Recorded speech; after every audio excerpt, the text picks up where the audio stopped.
इसके अलावा नवीद भाई अगर देखा जाए तो आजकल अदबी तंजीमें बहुत ज़्यादा काम कर रही हैं, तो लेकिन उनके बावजूद भी ये सारी चीज़ें ना कि आपका जो अदब है उस तरह फ़रोग नहीं हो पा रहा, तो ये इसकी क्या वजह है? बड़ा अच्छा आपने सवाल पूछा।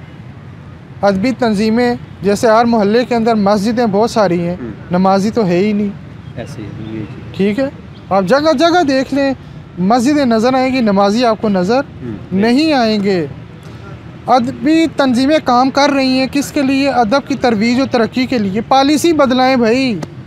ठीक है, टाइम चेंज हो चुका है। अदबी तंजीमें ज़्यादातर तो यही लगी हुई हैं कि हमने एक जगह बैठना है, मुशायरा करना है, फिर वायरल करनी है अपनी वीडियोस।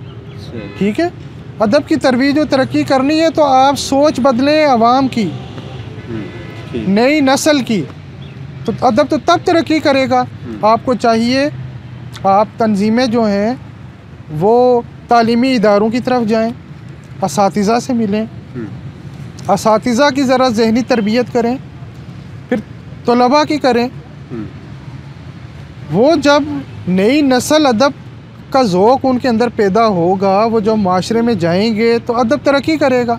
ऐसे इस तरह तो अदब तरक्की नहीं करना जिस तरह ये अदबी तंजीमें अभी हो रहा है कि हमने वीडियो बनानी है, 5 शायरों की नशिस्त होगी, वीडियोज़ हमने बस चढ़ा देनी है, फ़ोटो बनवाने हैं, माइक लेके तस्वीर खिंचवा देनी है, तो हम कहें हम अदब की तरवीज और तरक्की कर रहे हैं। पॉलिसी बदलने की ज़रूरत है। और पॉलिसी कौन बदलेगा?